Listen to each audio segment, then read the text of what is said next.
Hello and welcome to a very special episode. Today I'm just going to start out with this. One of the biggest problems we have with a number of different properties and entertainment, and entertainment in general, is the fact that so many places and companies and individuals think it's their job to put pills in your ice cream. Now, this started from a consensus back in the day of the idea that it was good to put messaging in something, to get your kids to take, a pill for their health, whatever you want to call it, or liken it to. And this is where we got the putting a pill in the ice cream. And I would say at this point, people are so tired of this that they want the ice cream, not the pill.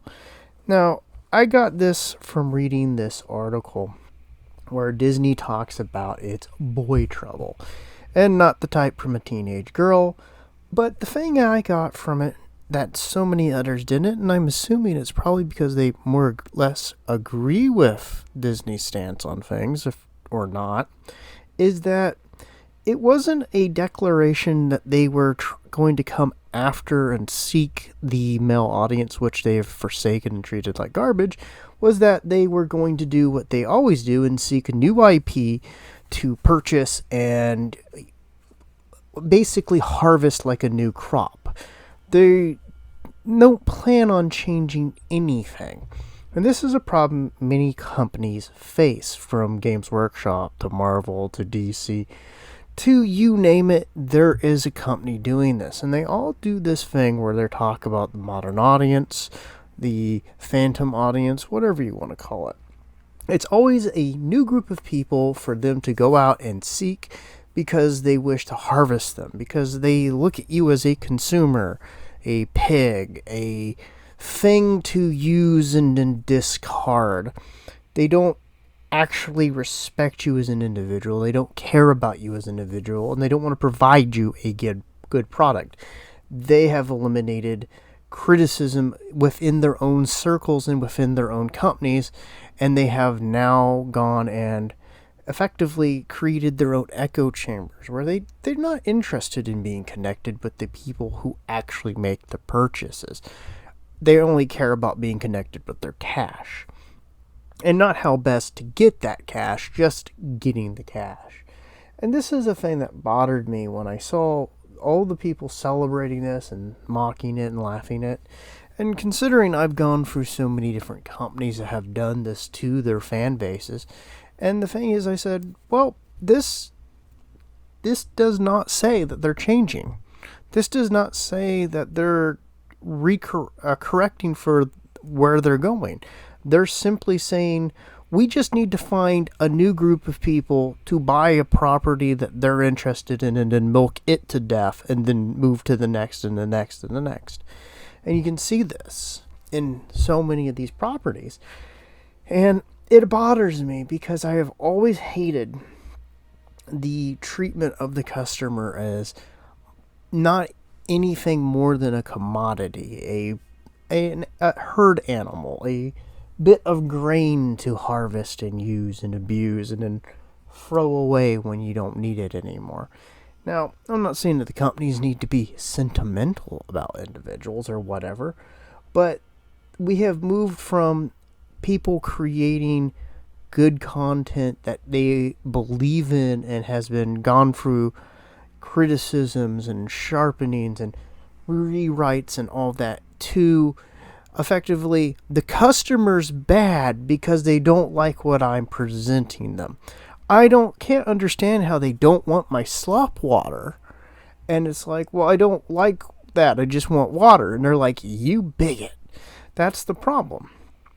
And I think it's so weird that so many people have taken this kind of victory circle. And that's not to attack anyone. I just think that many people have misunderstood this.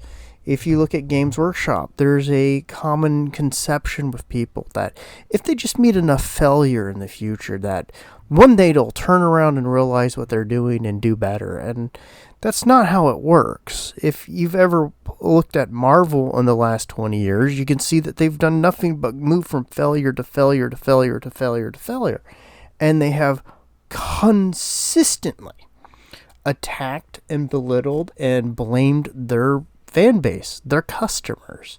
And throughout all of these troubles and tribulations, I find it so infuriating because you have to let these companies fail and collapse and potentially end up being the properties, at least, being put into the hands of people who at least are be interested to try.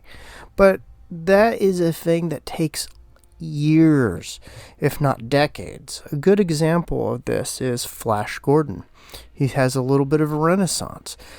The Phantom, Space Ghost, he's just got a fairly decent comic run. The thing is that a lot of times you will not necessarily live long enough to see the things that you cared about once they go down these destructive routes return. It will be many, many moons later or in the twilight of your own life. And it's what's so frustrating about it.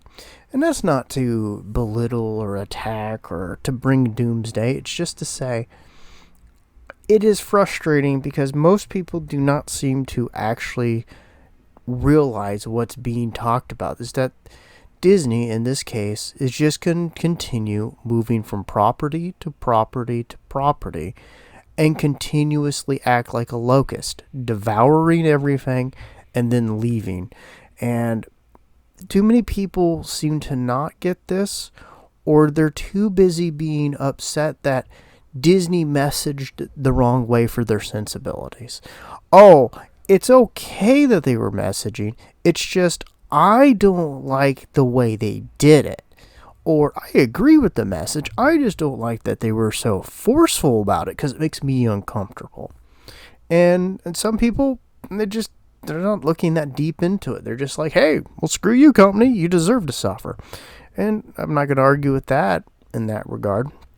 But the thing I wanted to say is that companies like Disney will not change. And as it slowly moves further and further away from the things that made it a successful company and continues to have to mine things deeper and more greedily than before, they will continue to slowly amp themselves into a position where one day you might look and see Disney shelled out as a company, cut into pieces, selling out multiple things.